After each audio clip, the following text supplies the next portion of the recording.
Back at it again, baby, and we've got an interesting one. Let's dive in. 22 million black victims of Americanism are waking up, and they're gaining a new political consciousness, becoming politically mature. And as they develop this political maturity, they're able to see the recent trends in these political elections. They see that the whites are so evenly divided that every time they vote, the race is so close, they have to go back and count the votes all over again. And which means that any block, any minority that has a block of votes that stick together is in a strategic position. Either way you go, that's who gets it. You're in a position to determine who go to the White House and who stay in the doghouse. You're the one who has that power. You can keep Johnson in Washington, D.C., or you can send him back to his Texas cotton patch.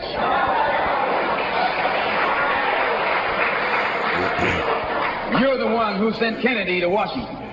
You're the one who put the present Democratic administration in Washington, D.C. The whites were evenly divided. It was the fact that you threw 80% of your votes behind the Democrats that put the Democrats in the White House. When you see this, you can see that the Negro vote is the key factor. And despite the fact that you are in a position to be the determining factor, what do you get out of it? The Democrats have been in Washington, D.C. only because of the Negro vote. They've been down there 4 years. And all other legislation they wanted to bring up, they brought it up and gotten it out of the way, and now they bring up you. And now they bring up you. You put them first, and they put you last. Because you're a chump. You put them first, they put you last. Because you're a chump. Strong words. Is he lying though? Put them first, put us last.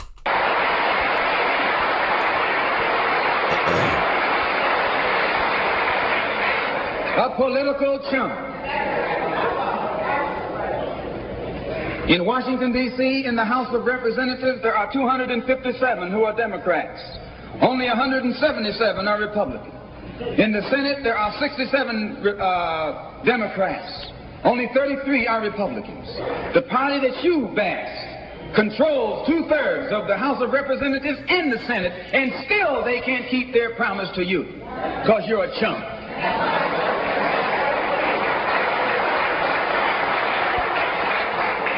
Anytime you throw your weight behind a political party that controls 2/3 of the government, and that party can't keep the promise that it made to you during election time, and you're dumb enough to walk around continuing to identify yourself with that party, you're not only a chump, but you're a traitor to your race.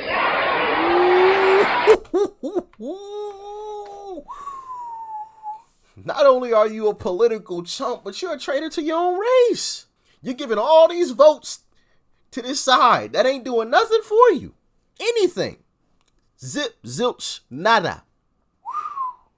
And it speaks to whenever anybody black even mentions voting Republican, they're considered a traitor. Like, how did that begin? Where did that start? I'm honestly curious because I don't know. You know, you're called an Uncle Tom, which isn't the right terminology. It's actually Sambo, but we can save that discussion for another day. You know, a bootlicker and all these other names. If you even mention voting Republican and not voting Democrat, as Joe Biden said, you ain't black if you don't vote Democrat. And that's the way a lot of people feel. That is the way a lot of people feel. Like, you're not a true black person if you don't vote Democrat. We heard it from Sonny Hostin. If you're black and you vote Republican, you're an oxymoron. And it's just like, wait, excuse me? So it's interesting to hear it from a different perspective and just have it like flipped on its head.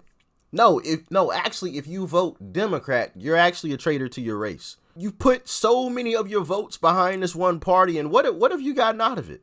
In every single year, you continuously put your vote behind this one party, and you get nothing. You are a chump politically. A chump and a traitor. I like that. I might steal that line. I might steal that line. Man, can I run that back? During election time, and you are dumb enough to walk around continuing to identify yourself with that party, you're not only a chump, but you're a traitor to your race.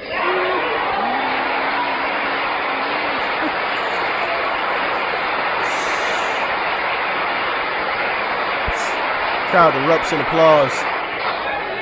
And what kind of alibi do they come up with? They try and pass the buck to the Dixiecrats. Now, back during the days when you were blind, deaf, and dumb, ignorant, politically immature, naturally you went along with that. But today, as your eyes come open and you develop political maturity, you're able to see and think for yourself. And you can see that a Dixiecrat is nothing but a Democrat in disguise. You look at the structure of the government that controls this country. It's controlled by 16 senatorial committees and 20 congressional committees. Of the 16 senatorial committees that run the government, 10 of them are in the hands of Southern segregationists. Of the 20 congressional committees that run the government, 12 of them are in the hands of Southern segregationists. So, a very interesting speech there from Mr. Malcolm. They passed the buck off to the Dixiecrats, the old Southern Democrats who left. But in reality, a Dixiecrat is nothing but a Democrat is nothing but a Dixiecrat in disguise. And I mean, you see some of these policies that are being pushed, and I'm questioning, is that really to benefit people of color? I don't think so. And I go back to the dumbing down of the students. Oh, if you're black, you can just show up late to class. You don't have to do your homework, yada, yada, yada. Why would you push something like that? That benefits people of color in no way, shape, or fashion, at all. You're dumbing down people so when they get out into the real world, they have no basis to build off of. So they're going to be dependent upon the government for assistance and you know what I mean? Like that logic. I mean, there's nothing there that makes sense. How anyone could come to the conclusion that, oh yeah, this is going to be great for people of color. 0 cents. We could talk about the segregation on college campuses. Oh, we're going to create black dorms and black safe spaces. And, we'll have a whole separate gym just for black people. And it's just like, wait, how exactly is this benefiting people of color? Please explain this one to me, because I don't think that it is. I think it's just creating more tension and division, and you're just intentionally dumbing down students. So, you find yourself asking, well, why would they do such things? And now that he mentioned that a Democrat is just a Dixiecrat in disguise, it's like, oh. And then when you think about the fact that you have the Triple K members who are in agreement with, oh yeah, let's send the blacks over there. We'll let the white students stay over here. Yeah, we like what the left is trying to push for. It's like, oh, it's all coming full circle now. It's all come back to its origin. But I don't know. Y'all let me know how you are feeling about all of this in the comment section below. I just find it quite weird and a bit suspect, if to say the least. But like I said, y'all let me know what you think in the comment section below. Like, share, comment, and of course, hit that subscribe button before you go. Click that thing right there. All right? Hit it. And after you do that, check out that video too. You might like it. Peace and love. I'm out.